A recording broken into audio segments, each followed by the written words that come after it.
Good evening and welcome to DarkHour Paranormal. I am your host, Michael Roser. My guest tonight is a psychic medium, a healer, the creator and owner of Spirits Row, and has had 4 near-death experiences. 4. I'm very excited for this interview, folks. I'd like to introduce to you tonight a good friend of mine. Her name is Noreen Bills. And I'm going to read you a little something quickly on this wonderful individual, and we will get things started. Noreen is a 4th-generation psychic medium, healer, creator, and owner of Spirits Row. Along with her husband, Dwight Bills, Noreen sponsored a number of Spirits Row psychic charity fairs aimed at helping kids. Noreen has also participated as a psychic medium at Spirit University, Illuminations Fairs, Judy Basis, and Zeta Global Radio on her personal near-death experiences. Noreen and Dwight sponsor a monthly meeting, The Soul Connection, to help people with spiritual growth and to find peace in their lives. Readings are confidential and include angel cards, spirit guide messages, heaven's answers, and postcards from the edge. Available by phone, in person, or on Zoom, you may contact Noreen for a private reading, and her number is in the description below, so you guys can check her out there.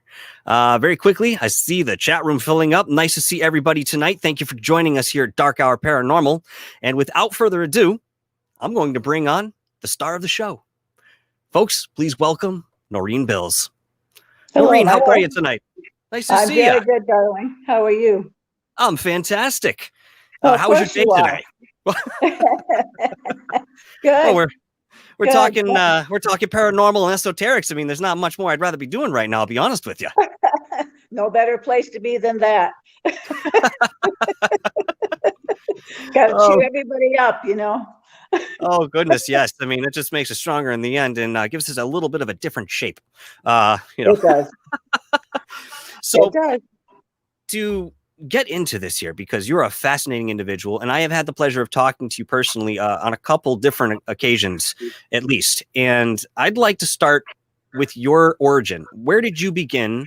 What was the family like that you grew up into? And how did you get to where you are now from where you came?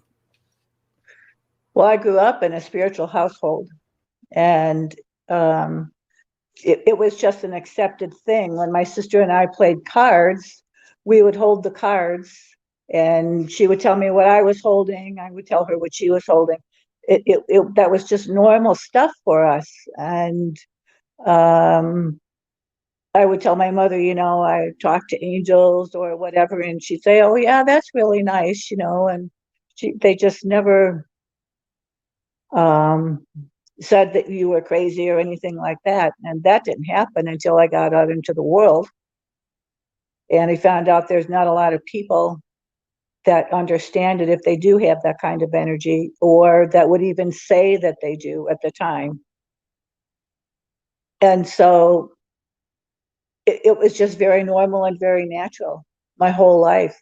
And of course, all the experiences I've gone through have caused me to grow, because it is about soul growth. So it all has caused me to grow spiritually, emotionally, physically. And it's just put me in such a wonderful place, as did the death experiences. And I don't know why they call it near death, because you definitely are dead. The energy is just gone, you know. But it's just been such a wonderful journey. And the whole time I didn't know, but I did know that I was always protected, and that I had to go through these things. But I came out in one piece. I mean, I'm going to be 70 in January, and it's just been a wonderful trip. I guess that's all I could say about it. Was there a defining moment for you in life where you realized that you full on had these abilities of clairvoyance, and psychic activity and so forth? Well, the more open a person becomes, the more accepting, the more you get away from ego and the drama, the more open you are, the more you give up control, because we really can't control anything except ourselves. the more gifts God gives you. And, people have to have names for them. My grandson is a ghost hunter, and that's a lot of fun to do that with him. But you just get more abilities and more knowing and more knowledge. And it's a lighter side in life to live, because you rise above all the drama and the trauma, and you realize that there's something greater, something far beyond your five senses, far beyond the physical body, because your body is actually in your soul. And it's not the other way around. The body is in the soul. Can you elaborate on that a little bit? That's interesting. Yeah, it's your soul is so big that it can't occupy just one soul, or even or one body, or even 1,000 bodies. And so you have your soul family, your soul group. And so the soul is kind of like the mothership, and all the little baby ships come off, and everybody has a little different thing that they're learning, that they're doing. And when they accomplish their chore, then they go back. And when the soul is done, it goes back to heaven, so to speak. And so the dreams that people have or deja vu, or they've been in a place that they know it, but they've never been there before, that all has to do with the soul journey and all the different parts of the soul. And so you can be physically in 100 different places on the earth at the same time, or in another space, another planet, another time. And it's just amazing to me to know that can happen. And in dreams, I used to go to this place. It was a house. I always went to this house, and I hid in the bushes for the longest time because I didn't know what it was, but I was drawn to it. And when I went in, I saw all these different people sitting around a huge table. I never saw them before, but I did know them. And it turned out that they were all aspects of my soul. And so once I knew that, I could talk to them. I was a short, fat, bald guy. I was a school teacher. I was a witch at one time. And it's just amazing to know that we have that kind of energy. And something else I found out too recently, that when you're in a soul group and you're waiting for something to happen, and it's like it's taking forever, it's either part of the soul group hasn't gotten there yet and they're waiting for you, or you're waiting for them to accomplish something. So it sounds really crazy, but it is a lot of fun. A lot of fun.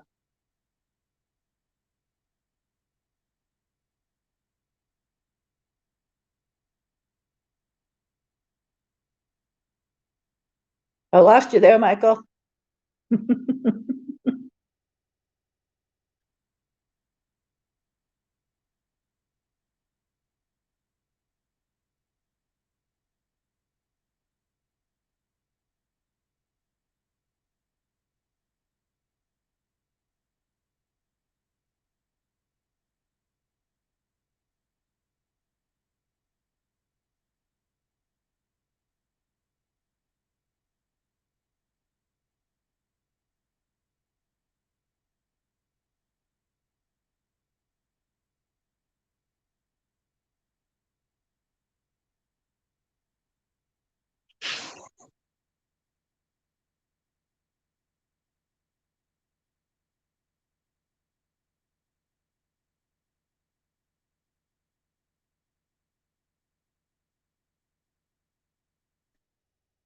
Well, Michael, I know you're out there somewhere. Hello.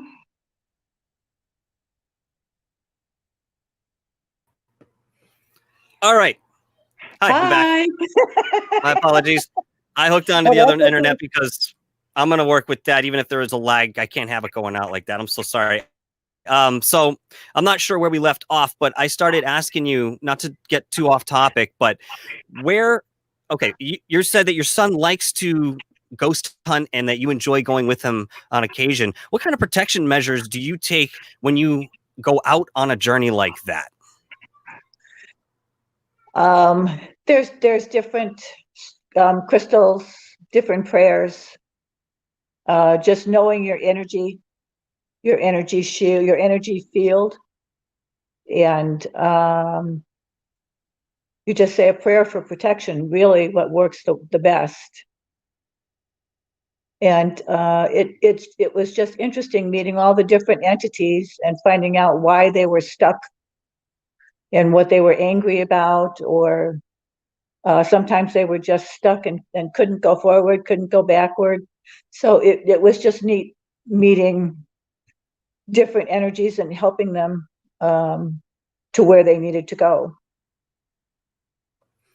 Interesting.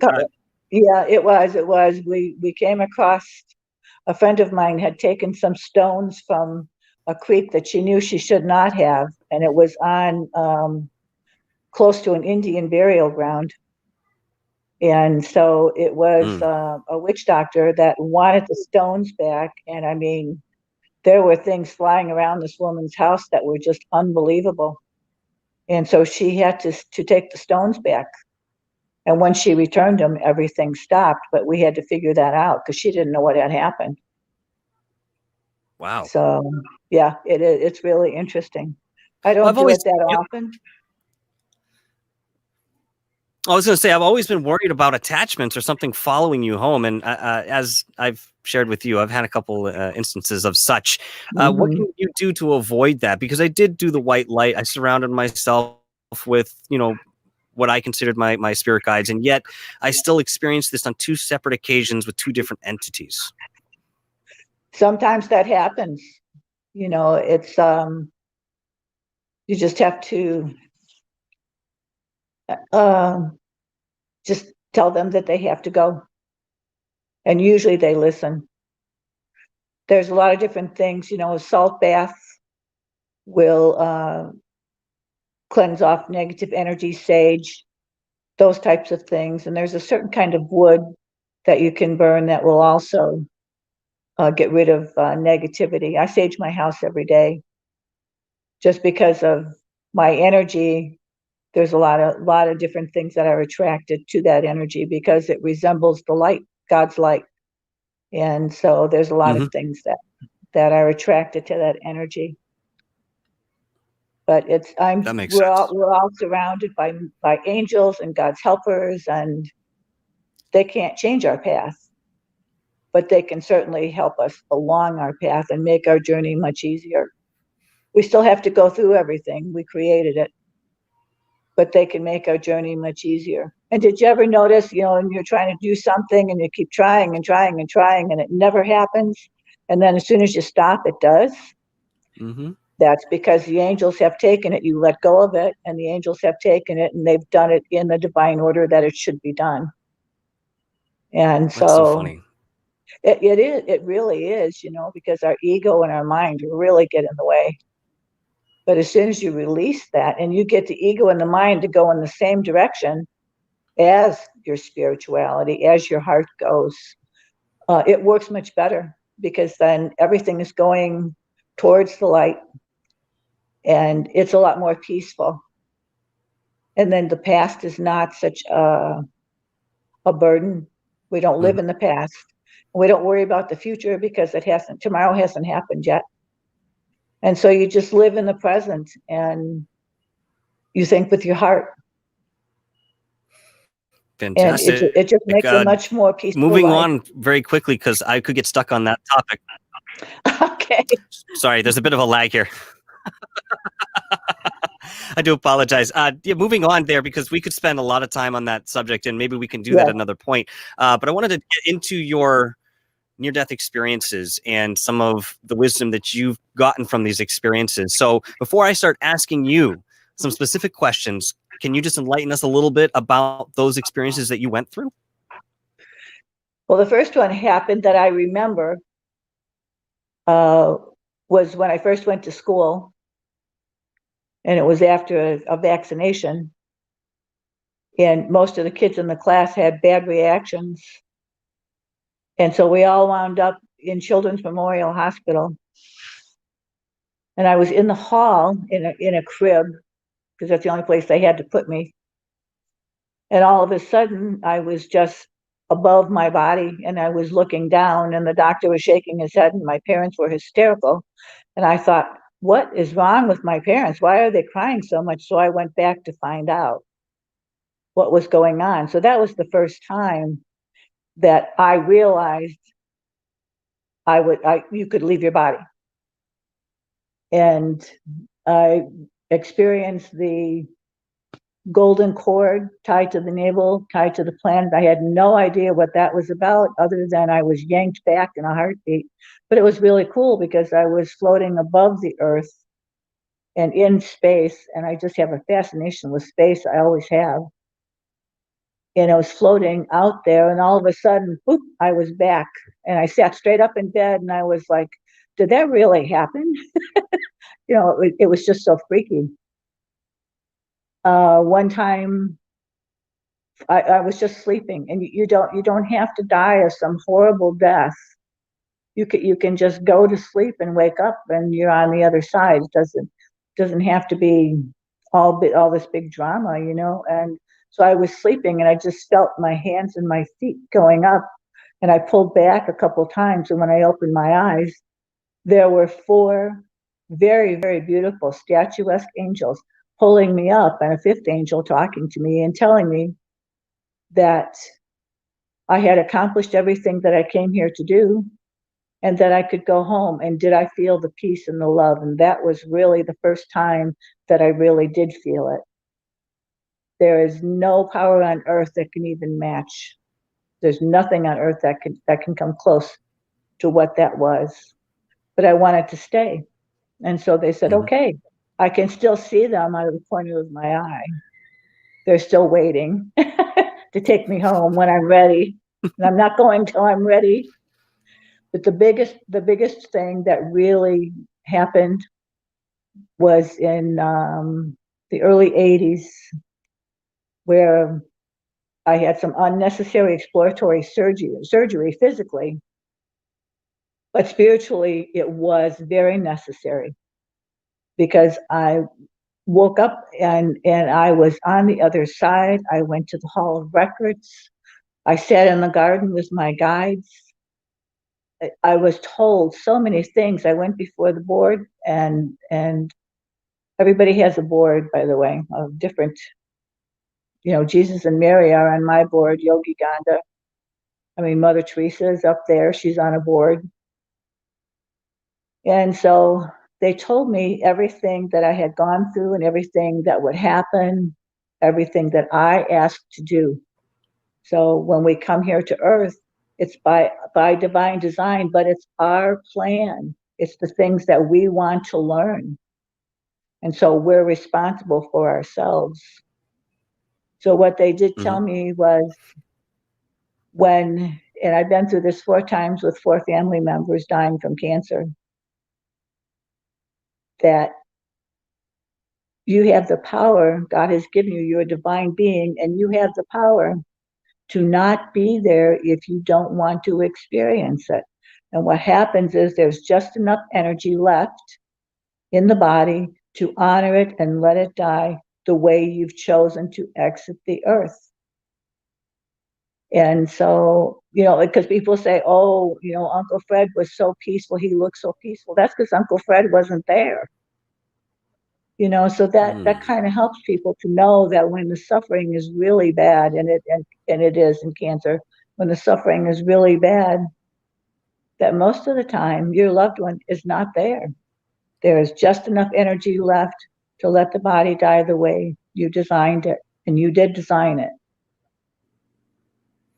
So that just makes things a lot easier to handle, because it's bad enough to handle everything that you're going through at the time. But you're supposed to experience these emotions, but you don't hang on to them. You experience them, and then you put them in their place. And really what happens is the experience, and then all of the emotion that we attach to it. That's what holds us back. Our choice, our emotion, our choice. So if you can feel bad about something, you can experience it, but then you can feel good. You can take that and you can learn from it. That's what we're all doing. Now, you mentioned that you have a board and that we all have a board of different figures. Is this the same board that gives you your life review, or is that something separate? Yes, exactly. Exactly. Okay, that's good. exactly who it is. I want to get into that a little bit too. But before we do, let's talk about the experience of crossing over. You mentioned a little bit of the bodily sensations that you have gone through when you notice yourself going up. But what happens to us when we cross over in this way? Are we all greeted by deceased family members or friends, or are there experiences that are less favorable? In my experience, my guides were there. The angels took me and my guides were there. And I just went directly to the Hall of Records. So this is what I remember from the experience. I went directly to the Hall of Records. And I was actually handed, and the keeper is when you view it from, it has to have shape and form. There's no time and space on the other side. And so, but in order to make people understand what it is, it has to have shape and form on this side. And so he's very tall, and his mouth is kind of like this. He's very serious. He takes his hall very serious. He's meticulous about everything. I can get him to laugh once in a while.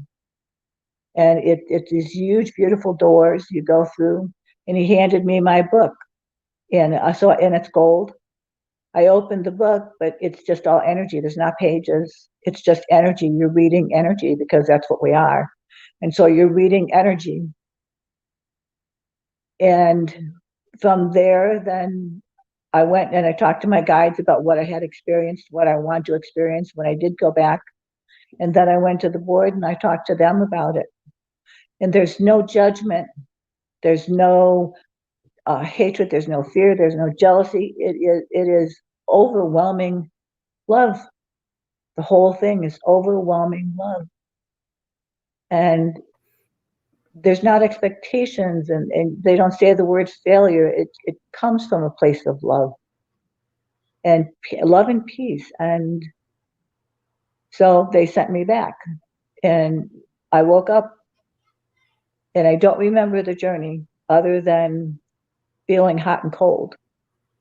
And so when I woke up, they already had me wheeled off into the corner and covered up with a sheet. And when I was sitting up, there was a nurse at the side of the cart that I was on. And as I sat up, she was bent down doing something, and she stood up, she passed out. The doctor and the other nurse were just standing across the room with their mouths open looking at me. And all I said was, what the hell just happened? I could, because it takes a while to catch up. And so they went into this big thing and said that, you were dead, you shouldn't be alive and all this, and you're going to have brain damage, and that may be questionable. But I told him, I said, that's not what this was about. This was not my time. This was to show me so I could come back and tell people that this is the ultimate. This is where you go. This is who you are. You are this divine being, and you are in a restricted area, so to speak, in the body, and you're limited by your senses, but you can go way beyond that, because God, you always have that connection to God. And so that was the message. So many people talk about that. I just don't know. When I first started talking about it to other people, I would cry because it was so overwhelming, and it still is. But I've been in that state since that's happened. And I would wish that for everybody. I would wish that for everybody to experience that, to feel that peace and to feel that love. Mm-hmm. And I guess I don't know what else to say about it. But so I left the hospital, and they were still like, they couldn't believe it. People that's fantastic. They were actually backing up away from me. They thought something was wrong, So, but it did. Come back from the dead. My life. That's exactly right. Exactly right. And I wasn't a zombie. So, but Now, it did. when you cross over, do you create your own reality after death? Do you dictate your own crossing over experience? I mean, here in the physical world, it's said many times that you're manifesting your own reality. And the reason you're not seeing it immediately is because we're in a lower vibration where it takes some time for that thought to eventually snowball into reality. Now, I've understood that when you're going higher up into the other overtones, you're instantly creating reality. So I'll ask you that and then a follow-up on it, depending on what you say. I would think so, because it's different for everybody. I've talked to other people that have had these experiences, and sometimes people said to me, there were flames all around me. And I'm sorry, I don't believe in hell. I think that our experiences on earth are usually hell enough to go through. But they said that they experienced flames, but they were good people. So, that was their experience. I don't know. But all I know is it was Interesting. full on. It was straight. And I did get to see myself. They showed me a picture in a mirror. I got to see myself, see who I am, because this is not my name on the other side. This is not who I am on the other side. And I have huge, huge wings in angel form. I mean, huge wings. And I Do we did have find soul out names? that, that I don't know. I don't know. I was doing a reading one time with a friend of mine. She was doing the reading for me, and she called me something else. And I was like, because I'm still on a discovery, and I said, "What did you call me?" And she couldn't even repeat it, and I couldn't understand what she said. But she said, "That's your name." And I said, "Is that my soul name? Is that my angel name? Is that who I am?" And she said, "Don't ask me. How the hell do I know?" I was like, "Okay." So no, I can't answer that question because I don't really know.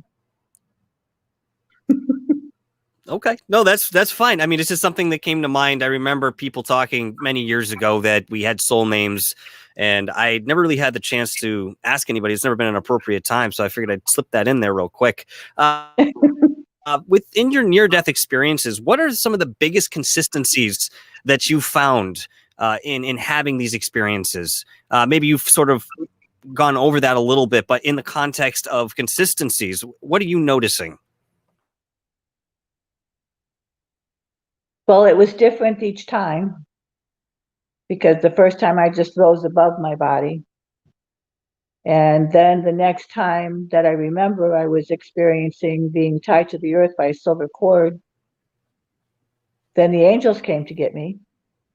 And then all of a sudden, I was just hurled at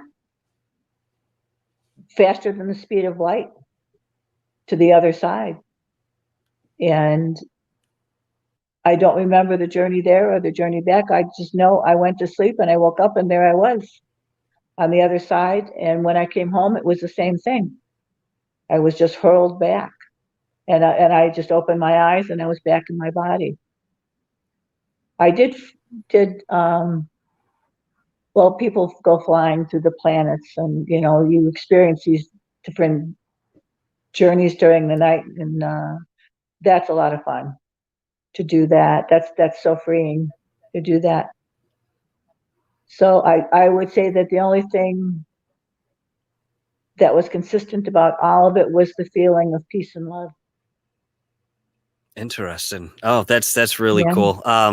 I figured it would be something along those lines, and I asked you that question sort of in a loaded sense because I had a feeling, because all the other examples that I've come across, those are the consistencies, the love and the light. Yes, sometimes people find themselves sort of stuck or not sure how to move in the spirit world, but eventually they come around to that, and it's up to you, as far again as I understand, when you move on to do even your life review. You can hang around and be in the ethereal for quite some time. You can create the same house that you lived in, same people, and so forth. But eventually, one day, you will have to face that life review. Big Cat in the chat is asking an interesting question here. It's asking, what is the purpose of the board or the evaluation committee? And if there's no judgment, why the life review? Well, it's to tell you how you're doing and talk about what you're doing and what you're learning. And they send you off in love and light. And they're there. They protect you. They're there with you all the time. And they have far more knowledge than I ever thought of having, and they help you. They give you advice, and they can tell you they can't alter your path because it's what you've chosen, but they can help you certainly along your path. Mm-hmm. And to let you know that they're there and that they always will be, and that they love you regardless. It's unconditional love and it's unconditional forgiveness. That's what we're learning. And what they did tell me was you don't get points for the fluffy stuff. In soul growth, you only get points for the hard stuff. So there's no cheating. Seems to make sense to me. Yeah, builds character, right? That's what Dad used to say when he told you to put the sweater on instead of touching the thermostat. Well, you know what? It builds life experiences.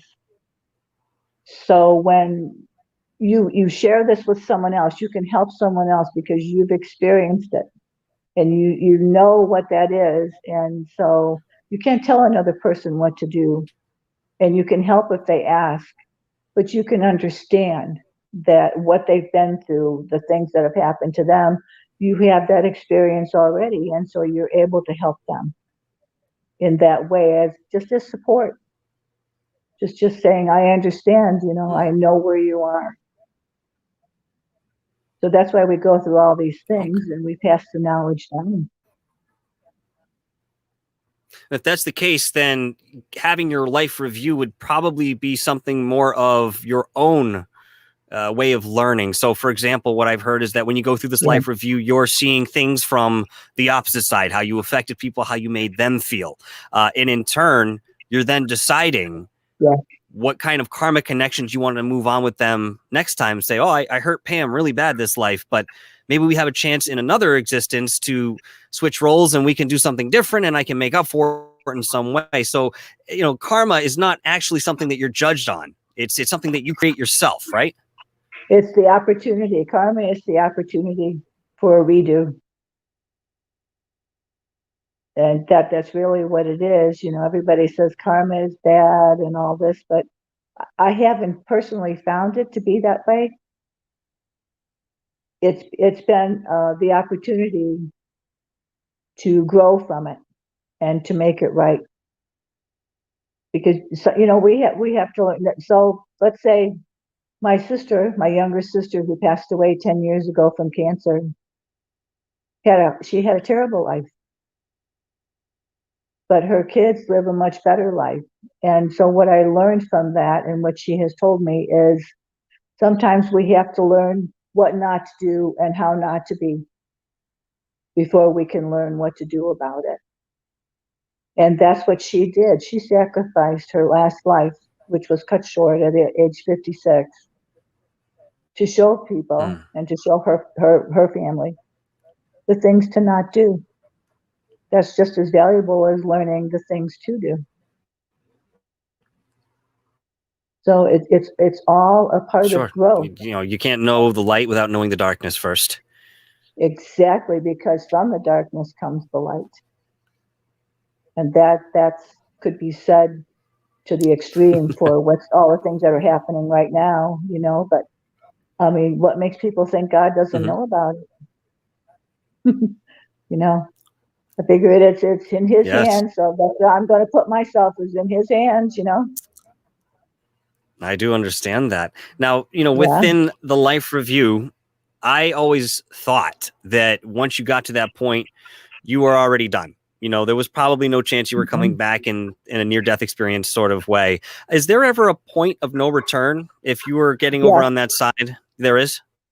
What does that look like? Do you have any idea about that? Do you have any thoughts on it? Yeah, yes. Sometimes I can sense that about people.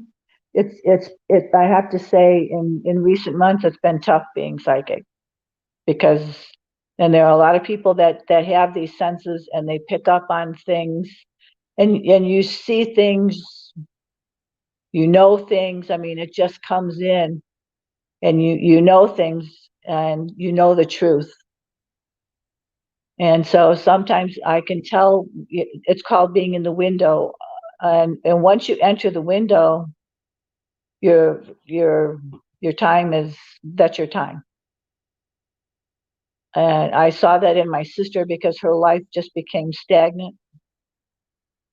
And she went really quickly, and she went really quickly. But I could sense that. I could actually see that energy around her. And it is different from, I don't want to say the life energy is burning out, but that would almost be how I would describe it, that the life energy is burning out. And it just gets closer and closer to the body because it's going up. It's going back to heaven, so to speak. And so there's less energy in the body and you're more on the other side. So there is a time. I see. I mean, you have a lot of opportunities. And my death experiences were not for, I wasn't going there to stay there. It was part of my learning experience. So I wasn't going to stay there. Do I think I probably am going to live probably another 20 years, I would say. But people know. I've been around a lot of it. I read it, my cards and stuff. People know. It just comes in. I don't know if it's your guides whispering in your ears or your angels telling you. I'm not sure, but you just know. You know when it's your time. And however you've chosen to live your life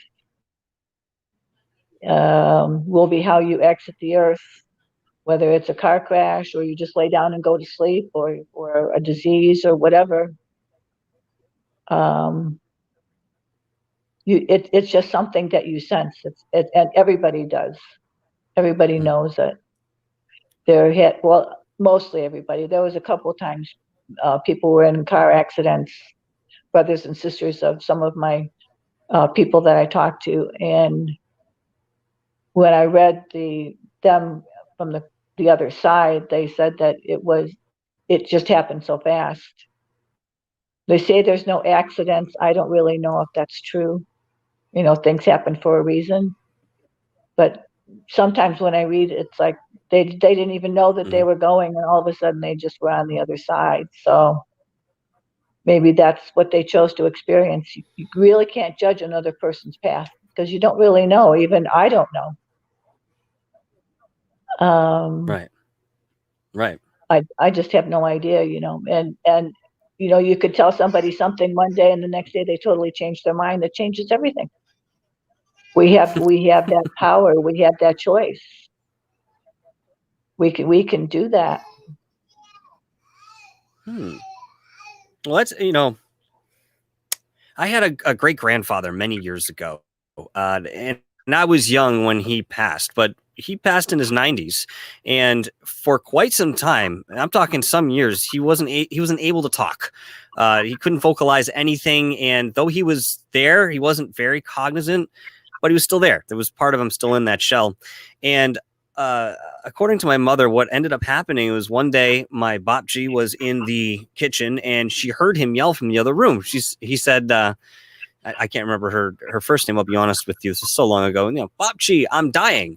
And she immediately ran into the next room, and sure enough, he was passing away. And he was very aware of it. Again, the cognizance was just something that we hadn't seen for a very long time. That's really curious. When you have somebody who's passed over unnaturally, though, for example, a suicide or something like that, I've heard that it's possible in certain circumstances once you get to the other side, to say, hey, wait a minute, did you mean to do that? Because we can go right back to the moment just before you pulled the trigger or you took that jump, and we can give you the choice to do it one more time. Have you heard of anything like that? Oh, sure. I mean, you're designing your soul growth. You're designing your spiritual growth. So sure. I mean, the power that we have is amazing.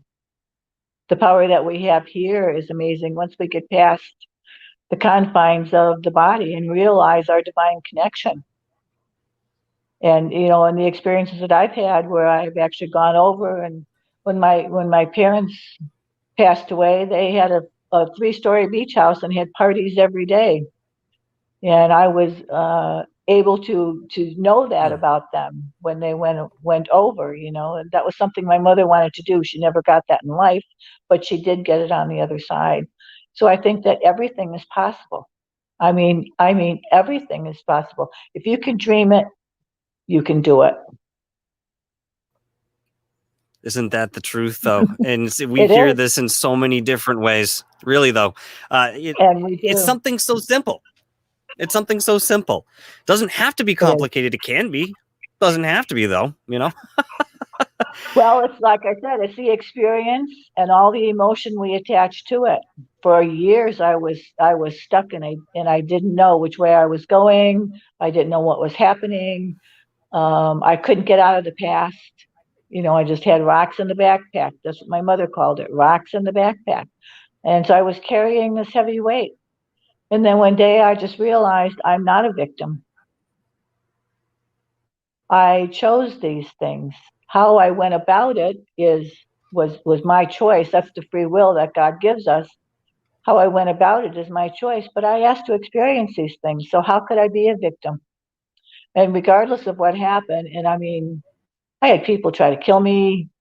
I just took the whole gamut this life, and I came out of it without a scratch. That's that knowing inside that you're protected and you're loved. And it's just easier to go through it. So, but you can create anything. You just have to get all that garbage and stuff out of the way so you can connect to spirit and really realize the holy connection, the divine energy that you truly are. Because the body is only the carrier. The energy that you are always has been and always will be. And it just gets greater and greater and greater. All the time, it just grows and grows. And once you make that connection, the past falls away, and because you're living in the present. You're not in the past anymore. And you're not worried about tomorrow, because tomorrow's not here. You don't know what's going to happen tomorrow. But where you are is where you live your life. And that 10 to 15 seconds of consciousness, that's where you live your life. This is where you make your decisions. This is where you are right in this very moment. You're not 20 years back. You're not in tomorrow. You're right here. And it took a lot of practice to do that. But once I did that, God, it made forgiveness so easy. It made me understand what this was about and gave me the greatest appreciation for life. And that's when my connection really opened up to the other side. And the more open up I am, or anybody is, I mean, God's very generous. He gives everybody gifts, gives them special talents, and gives them what they've asked for it to live the very best life that they can. Mm-hmm. So it's somebody may choose to be a paraplegic in this life, in their life, just so, because you don't get points, like I said, for the fluffy stuff. And so they may have chosen that. They may have chosen to be an alcoholic laying on the street, a homeless person, in order to help somebody else grow and to understand compassion. I mean, it's just endless. It is just endless. And we can do these things while we're in human form. We can have compassion. We can have love. We can have understanding. We can have forgiveness. And the best way to help somebody is to work through their angels and send them love and light. And the worst person in the world that you just hate the most, that hurts you. You're carrying that grudge, you're carrying that upset, you're carrying that whatever. The best thing you can do is send that person love and light, and you're going to feel better in the heart because you don't have any control over that, but you do have control over yourself. And so send them love and light and just put it in its place and let it go.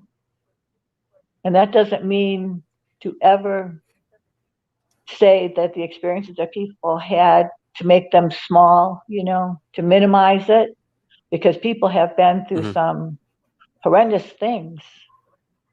That's how we grow the soul, but it doesn't make the things you're going through any easier, because it is tough in human form. Right. So it's all the things that we've done, but you can't let that define who you are every minute of today. You can't let the past define who you are, and you can't judge somebody else because they've judged you. Send them love and light, and I'm telling you, the angels take that, and it works miracles, and it helps somebody who has lost their connection to their higher self. Yep. We're very quickly getting into the realm of agreements here. I hear you saying this without using the word so much. And this is something very interesting because it's come up a lot lately, and people have some very dividing ideas on that. And I guess we might be able to see why. Why would somebody want to come back and experience a life of negativity, of abuse, or something like that, where another person looks like they're having a happy time. They were born into a family with money, or whatever the case may be. They have comfort, the other person doesn't. So when we say, that there are agreements, we've decided to have that negative experience. We're willingly having that negative experience, and we're willingly having that positive experience. What are your thoughts on agreements between people when we come down in spirits? Yeah. How do you feel about that? Well, that's your soul group. That's your soul group. That's what you made all these plans before you came here. And so in one life, you may have been the mother, the next life, you may be the father, the next life, you may be the kid. I think that once you're human, you don't go back. I think that you always stay human, because you've been everything from a grain of sand to an alien on another planet. I mean, you've been everything. You've had the opportunity, and it is an opportunity, to be everything that your heart desires, everything that you can grow from. You have that opportunity. And so, but I think once you're human, that you just go up from there. And you make all these plans of all these things you're going to do. Well, I'm going to be the oldest sister in this life, and this is what's going to happen, and you're going to be the father, and these are all the things I'm going to experience. And good, bad, or indifferent, they are experiences, and they are growth. I mean, nobody is from Earth, because you had talked about aliens before. Nobody is from Earth. Earth is a schoolroom. God gave us this beautiful planet as a schoolroom for us to learn, for us to grow. And we grow in all ways, because we have to learn what not to do, and how not to be, and how to be, and what to do. And it's all about unconditional love and unconditional forgiveness. And forgiveness starts with yourself. When I tell people in a reading that they've never made a mistake, they look at me like I'm crazy. Say, what? Well, no, because it's part of what you're learning. It's part of what you're learning, and how you grow. My mom always said that God made us in his image and then screwed it up by giving us free will. Well, that may be, but that's, we have an opportunity to change it. But it's all lessons. It's all growth. It's all going through the higher self. And I can tell you, there's a lot to look forward to when you do go home. That's why I experienced it, so I could tell people.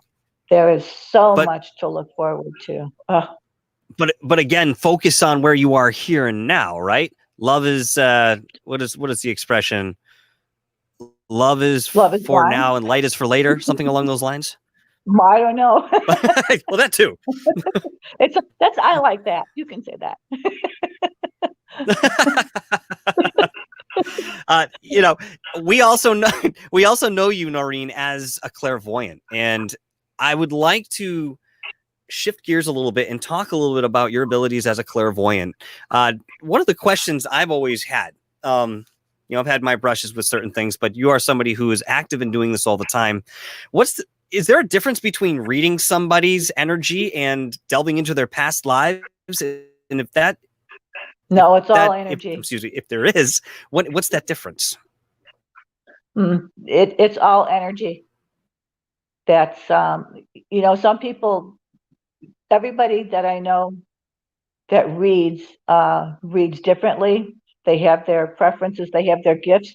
They're gifts given to you by God. And they all have a purpose, of course. But it's what you're reading is energy. And when I'm reading someone, the message that because I'm the conduit, the messages that are coming through are coming from the divine, because that's who I read, get all my messages from. It's told to the person for whatever they need to hear or whatever they need to do, whether they agree with it or not. Sometimes people don't. Sometimes people do. Sometimes people don't know, because we're people, we're limited in our senses. But it's just all energy. Sometimes their crossed over loved ones come in even when they don't ask. Sometimes they come in because they have messages. Sometimes it's their guide. Sometimes it's the angels. Sometimes it's directly from God. I mean, it's just, like, boom, this is it. And I don't usually remember my readings because I can't carry everybody's stuff around. So that was a gift I was given. I usually don't remember readings. But to me, there's no difference. It's just I'm conducting their energy. It goes up through me and it comes back down, and I have to translate it into something that the person can understand. And sometimes, and a lot of times, we're in a very serious reading, and all of a sudden somebody says, "Tell them gummy bears," and I'm like, "Are you kidding? Gummy bears?" "Yes, tell them gummy bears." I'm like, so I asked them a couple of times, "Are you sure you want me to say gummy bears?" And they're going, "You're doubting me. Just say it." And so okay, gummy bears. And then the person says, "Oh, my grandfather used to have gummy bears." Well, that was his message to let the person I was reading that he was around. So I mean, it just comes out, and the freer you become, the more you can connect with your loved ones, the less garbage you have out, all the past and all that stuff, and the closer you get to your own and your higher self, you can connect. You can connect with your crossed over loved ones, and they send messages all the time to us. And sometimes we're just too busy with life, or too busy feeling emotional or egotistical or whatever it is, and you don't get the messages. But they're there with us all the time, and they're available 24/7. They never sleep, and they're standing by, ready, willing, and able to help. And so it's just, that's all I can say about it. It's all about the energy. What was the first time that you read for somebody else like? Is it something that you consciously did, or did you have a conversation with them and all of a sudden started channeling? I used to scare the hell out of kids in school. I didn't know how I knew all this stuff. you know, they start walking about 10 feet around me, and I didn't know, I didn't understand, because number one, your brain doesn't develop fully till it's like you're 25. So when you're 9 or 10 and you see these things, right, or you see an energy following somebody, that was just part of how I grew up. So that was very normal for me. But you see it, and you say to this person, like, "Well, your grandmother's here," and she says, "Hey," and they look at you wide-eyed, like, "How do you know my grandmother?" My grandmother died 10 years ago, and And so I used to scare everybody. When I got married, I scared the heck out of my husband. He thought I was a witch. But Well, no, that's not a this is bad divine thing. That's not energy. a bad thing. No, he's like, how do you know all these things? I said, I don't know. And it took a long time for me to understand even a little bit about about the connections that we have and why different people have different connections and can do different things. And what I can say to people is just follow your heart, follow your dream, your think with your heart. That's the biggest. Hmm. That's the love center in the body. Think with your heart, feel with your heart. You'll never go wrong. Live your dreams.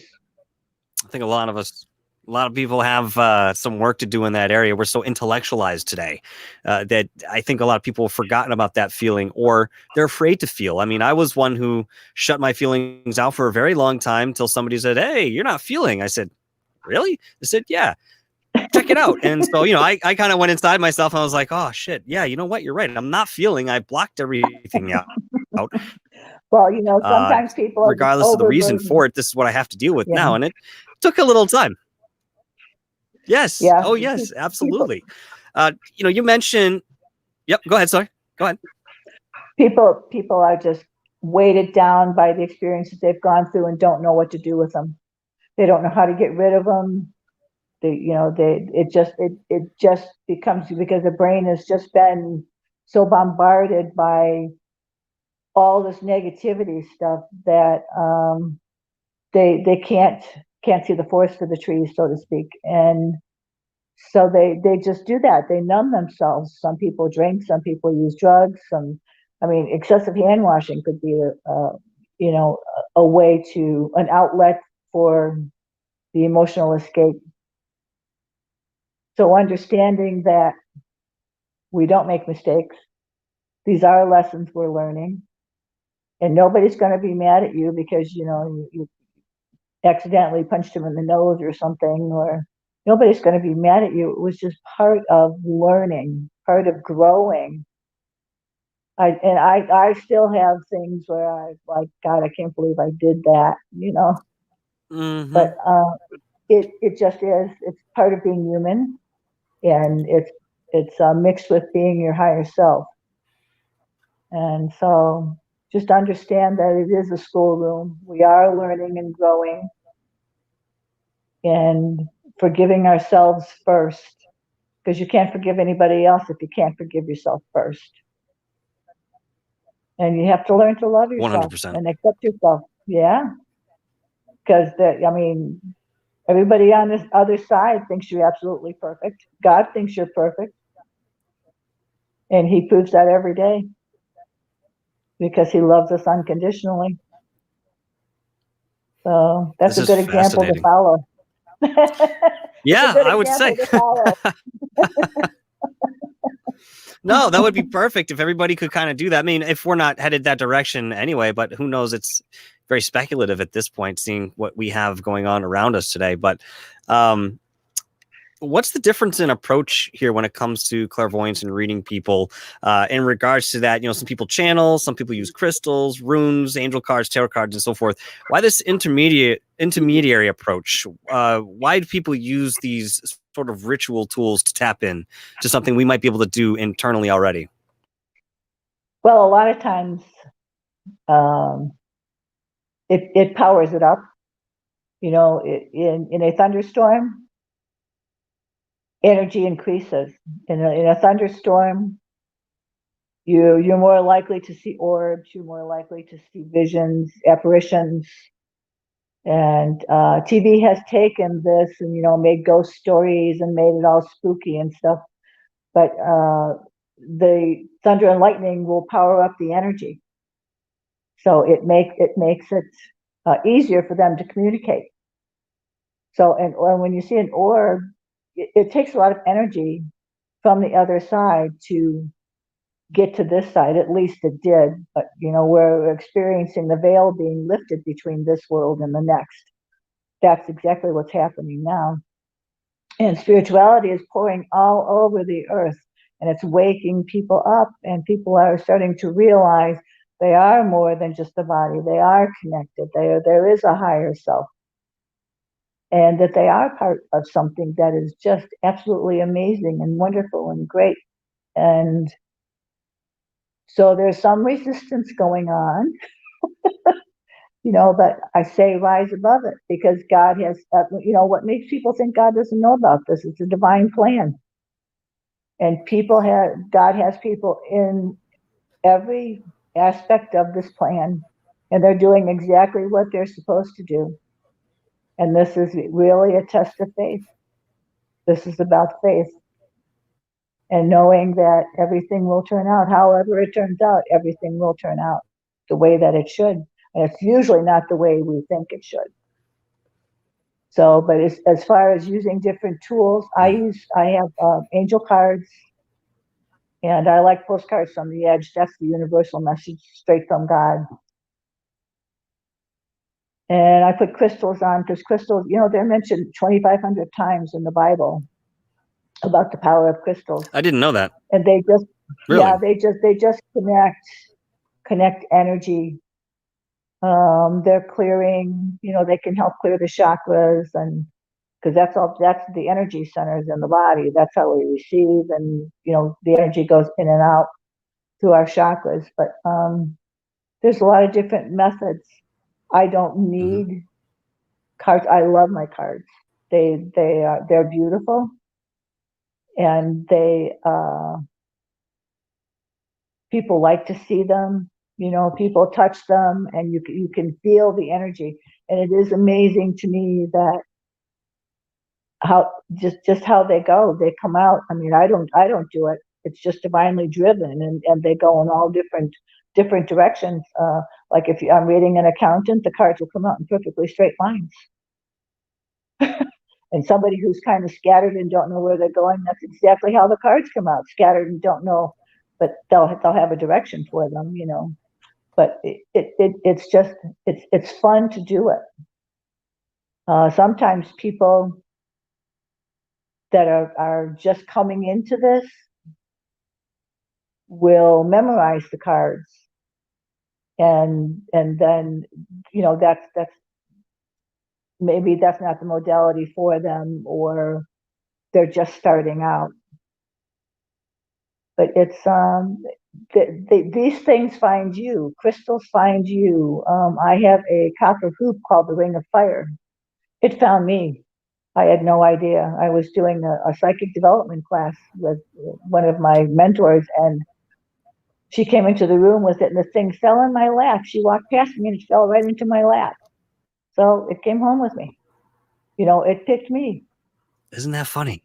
Well, it's divinely driven.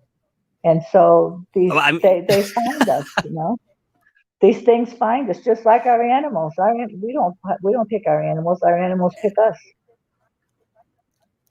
So it's. I mean, I've heard that. Oh yeah, they find you. You think it's your idea, but guess what? It's their idea. You just accepted the invitation without realizing it. I remember going to what we used to call psychic fairs many years ago. They're called something else these days, or if they even exist in the same fashion. I used to love going to those things because you would get the chance to have this element of play that we do have in this field. And one of the reasons I think that is so profound to understand is that that element of play is the child within you. You're touching that part of yourself as well as the adult person that and you're trying to merge the two in your faith and belief and your experience and what you're seeing and what intellectually and so forth. It's really cool when something like a crystal or a pack of angel cards just falls in your lap, and as you acknowledge it, you realize that it was a gift for you. It was something just for you. It might be at your vibrational level. Yes, I'm going off a little bit into the woo guys, but that's what we do here on DarkHour Paranormal. So that's really curious. And, I've noticed a lot of different modalities. And like I said, there must be an element of play here as well as the serious nature of it. I got a good one for you. Can we channel extraterrestrials? And if we can, how does that experience in the sense of channeling come in differently than human spirits or other entities? Well, in a sense, we're all extraterrestrials because no one is from here. And if you're lucky enough to know where you are from, we're from a lot of different spaces and times and places, and because on the other side there's no time, there's no space, but there is an origin here, and we're born into these bodies by choice. But I mean, there's I have a friend who says she's from Andromeda, and I have no reason to disbelieve her. You know, she has a fascination with the stars. So I would say to people, follow your instincts, follow that good feeling you get in the top of your stomach when you know things are right, regardless of what anybody says. Don't ever tell anybody your dreams that's close to you, because they'll say, oh, you can't do that. Yes, you can. But just follow that gut instinct and you will learn so much. And these things, they do find you, and they are sent to you. It's the helpers, the crossed over loved ones, the angels. They're sending you stuff to help you along your way. And so don't ignore these. You know, you pass it off as, oh, you know, it's just a coincidence. There are no coincidences. You meet everybody in your life for a reason. You have a message for them. They have a message for you. When your work is done, they disappear from your life. So, you know, the high school friend that you had, but that's not there anymore, they're not supposed to be there anymore. When I stopped asking why, and I just let it flow, it became much easier, and more gifts and more things came in. And do I think you can channel? You can channel anybody. You can channel anything. You can channel animals. Everything has energy. Everything does, whether it's inanimate or not. Everything has energy. And when you get open enough, when your third eye is open, your fourth eye is open, your higher power is above that, your higher self, you'd be amazed at what you come across. Could be kind of scary sometimes. Sure. Let me play the devil's advocate here for just a moment. Now, you mentioned that your friend believes that she is from Andromeda, and you said that you don't have any reason not to believe her. In playing the devil's advocate, what reason do you have to believe her? Well, we were in a reading, and I know that, you know, there's a schoolroom, and that none of us are from here, but that's where she feels she's from. So I would have no reason to doubt her. I've had people tell me they knew they were on the Titanic. I've had people tell me that there were no witches killed at Salem because witches were smarter than the dumb men that were killing women. They killed innocent women. You know, I've heard that, actually. That's their experience, you know, and I can't judge that. That's not up to me to judge somebody else. You know, that's what they believe. That's their path. So the conviction is what gives you that resolution. Their conviction in what they believe. What they think about themselves is their reality. What they feel inside is their reality. Okay. So I can get behind that. Yeah, I can get behind that. Absolutely, 100%. You create your own. You create your own. You know, you have a choice. You create your own. Every minute of every day, every second of every minute, you create your own. Your thoughts, your words, your actions. Those are powerful tools. Your thoughts are going to go out there. Your words are going to follow it, and your actions. And it does a 360. Let me tell you, it does a 360. It comes right back to you in one way or another. And so, you know, you give somebody $1, you'll receive 10 back. You steal, somebody's going to steal from you. It's just the way it goes. You know, because what you do is what happens to you. That's what my mother always said. Remember that now. When you go out into the world, what you do is what happens to you. And you become Sound what you advice. focus And on. it's funny to try to tell that to a child. Yeah, it's But really difficult, you know? Yeah, they don't have the capability to understand that. But I'll tell you what, they don't have the fear that adults have. That's what blocks us. They don't. It's fear. Yeah, fear manifests itself in a lot of ways. And when your energy gets screwed up, it manifests in the body as disease. So Yes. kids don't have fear. We teach them that. Don't touch the stove. Don't run, you'll fall. Don't do this. Don't do that. My name is no. We teach them fear. If you do this, this is what's going to happen. Well, so we teach that to them, and people carry that. I see that every day, and people that I talk to, people that I read, you just see that angst, that fear, and the unknown. People are lost. They don't know where they're going. They don't know what happened. Why did this go like this? And that's part of doing clearings and readings and just being a fellow human being to somebody else. Even if you can't help them, just listening or a smile will help somebody. Mm-hmm. So, but Absolutely. You can do anything, you can be anything, and you can certainly go visiting in your sleep because you leave just enough energy in your body and you can go visiting. So I highly recommend that. That's a lot of fun.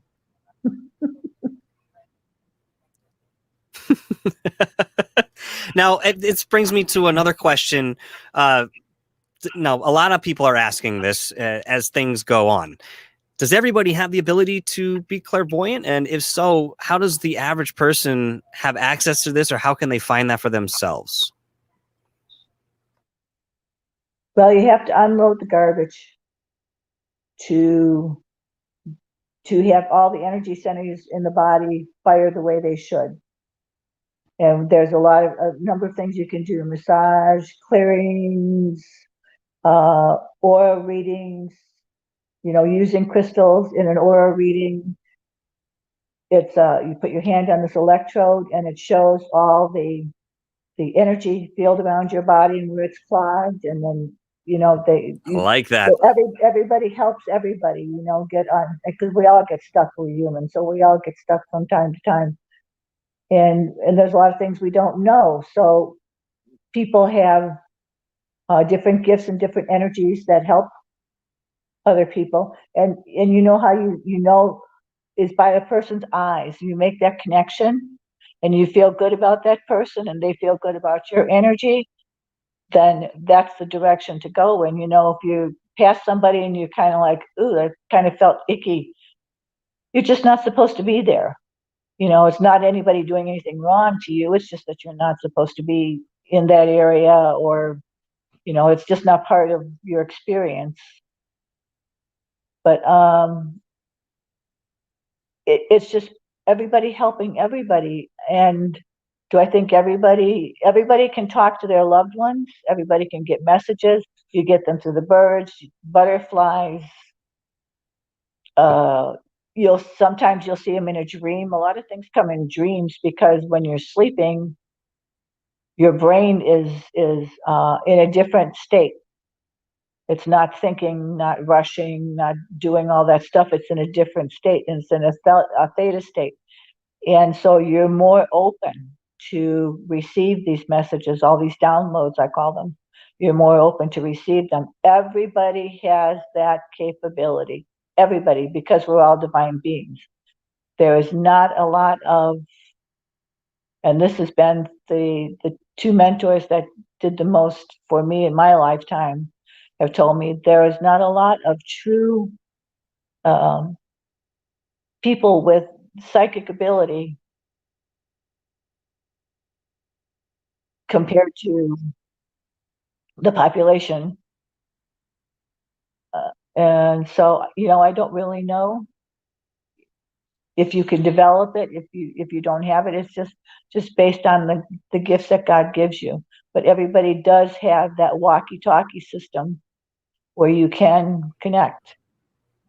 So it is there. It's inherent somewhere. It's there. It's there. That's who you are. This is who you are. You're not this body. This is a carrier.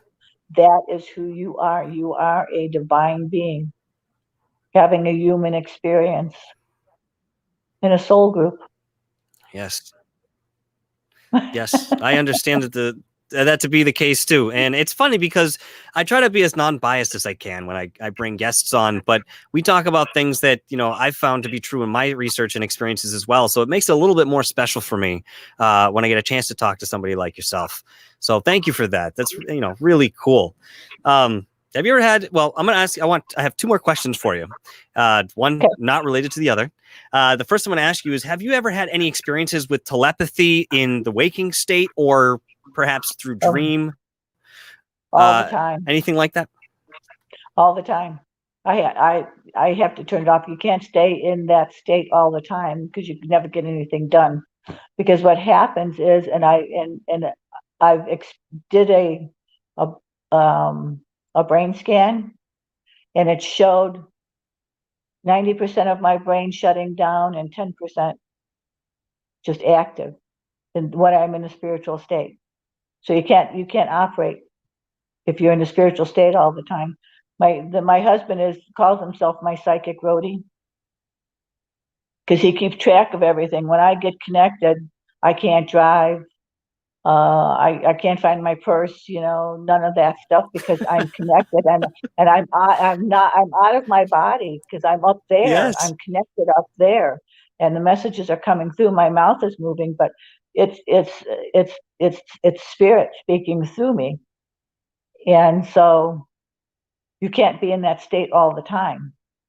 So I have to turn it off. But I will tell you about an experience I had. I met some friends of my in-laws, and he was a 42-year-old doctor. He had a 12-year-old and a 14-year-old. Very nice person, doctor, very healthy.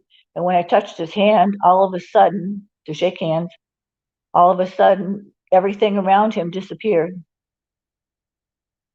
And I just saw him laying on the ground, and I saw black hills in the background, and I saw a gun on the ground. And he was just there. He didn't shoot himself or anything. He was just laying there. 2 weeks later, he was hunting in the Black Hills and died of a heart attack.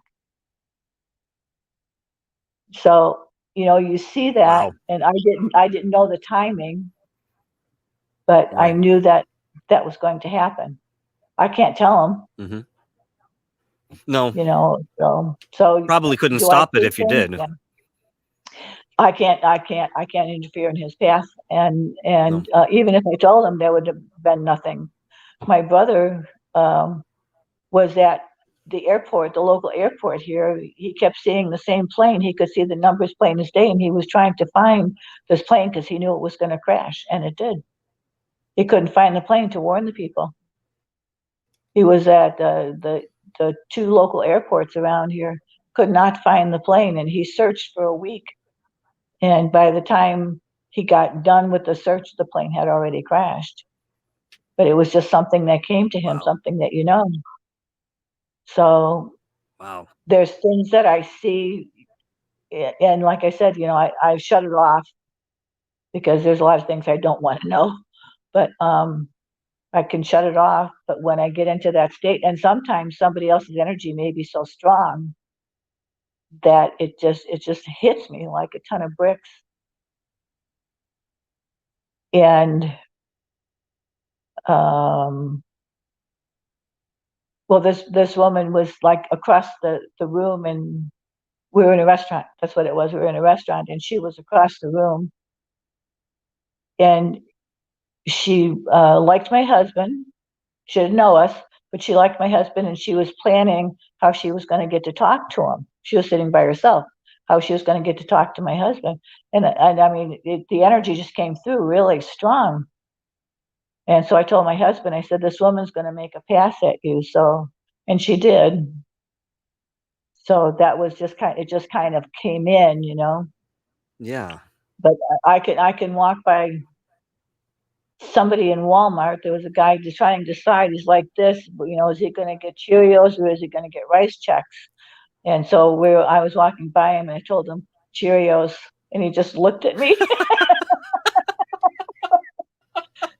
sometimes it can You be gotta be fun, kidding me. you know? That's funny. That's Yeah. funny. Yeah, it can That's be, but funny. I've read people halfway around the world, you know.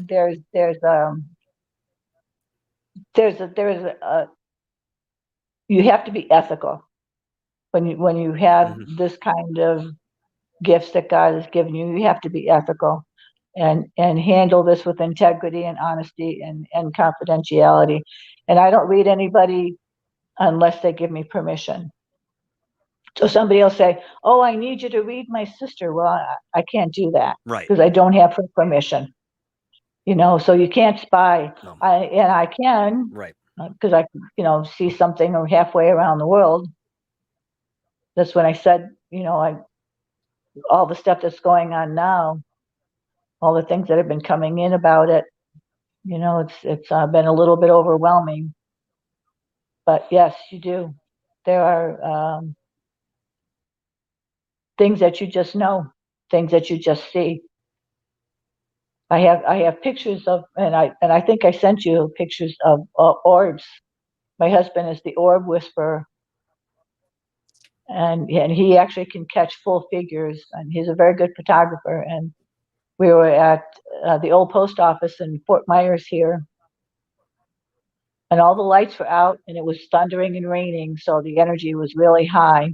And we had a little camera with no filters, and he was just taking pictures and no flash, just taking pictures. And when we got it home and put it on the computer, you saw the picture of, there were thousands of orbs everywhere and figures had appeared. We could feel the energy, and I mean, it was a lot of energy. We could feel it, so we're able to. They did, and you have to ask permission. Can we take your picture? And sometimes orbs are very shy, and they'll run away. But they did. They let us take their pictures. Hmm. So it Isn't it that is. interesting? It is. Asking permission to take Well, you know, pictures of orbs. it's respect. You know what? Yes, absolutely. I Yeah. mean, I kind of kick myself right now because I meant to pull those onto the computer so I could showcase those at one point. And it honestly, I apologize, it did slip my mind, but we'll just have to have you back again at another point and to talk about that. What do you think? Well, there's really not a lot to say about it. Just So, it's fun. Sometimes they fly around, and you know, at night they'll fly around in the room, and one of them almost beamed me the other day. It was just flying right at me and just like wing right over my head, you know. So it's a lot of fun, but people can see these things and experience these things. It's mhm, part of acceptance. It's part of faith. And it's part of knowing that we are all energy. Everything is energy. And it's really a gift to be able to experience these things, to connect and to see them. And mhm. sometimes they'll come in, you know, you'll think you never be afraid of things that go bump in the night, because it's somebody trying to communicate with you and they have a message for you. They're there to help you. So there's really nothing to be afraid of ever. It gives me, I get I love that. a charge. Sometimes I'll break into a sweat, and it's just part of the connection that happens. I just break into a sweat because it's a power Hmm. surge into a human body, you know, of all this divine light just comes flooding through, and boy, oh boy, sometimes it's like 1,000 degrees, you know, and people are like, "Are you okay?" It's like, "Yeah, it's just a divine power surge, no problem." But it's just an Of course. amazing experience. Yeah.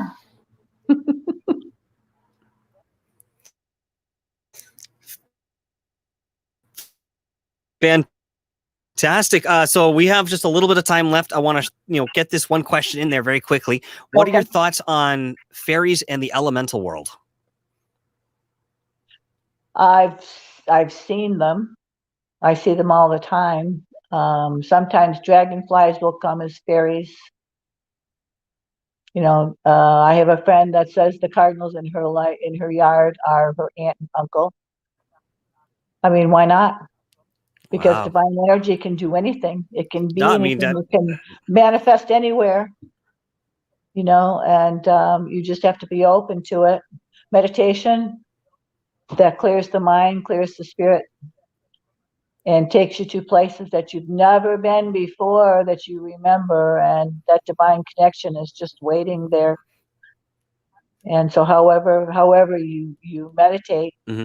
Where you can clear your mind and clear everything out of the way, the connection is just fantastic. And that is where the healing takes place as well, because you're connected directly to spirit in that state. And that's where the healing takes place, mentally and physically. That's where you find out things. That's where you know exactly who you are. You find out who you are, and it's glorious. I mean, I don't know what else to say about it, except I have a great life. I have 5 kids, 15 grandchildren. I have a great life. I love my life, but I can't wait to go home. And you know what? I understand that.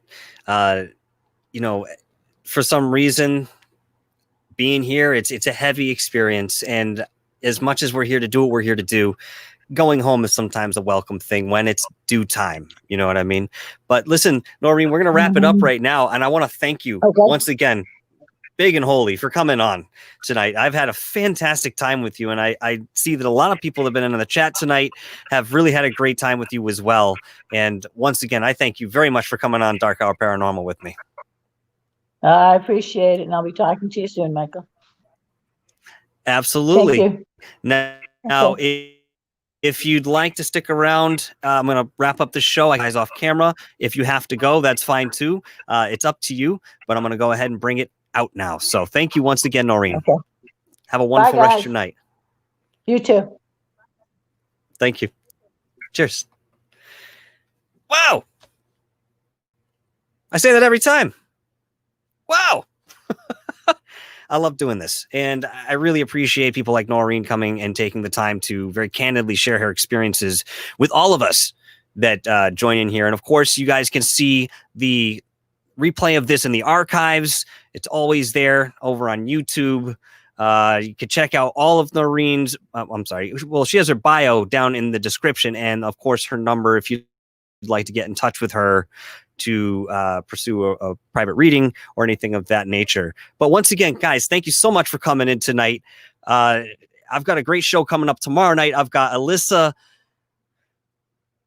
Madhun. I have messed her last name up quite a few times here, so I'm really trying not to do that this time. She's from Channeling Eric, and this is going to be a fantastic show as well. Please join me tomorrow night at 8 o'clock Eastern time, folks, 5 o'clock Pacific time. We will be here once again on Dark Hour Paranormal. Thank you, everybody, for joining.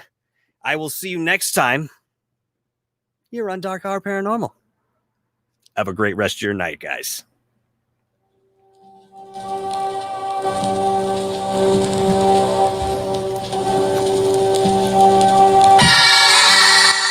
Big Cat, stick around, buddy.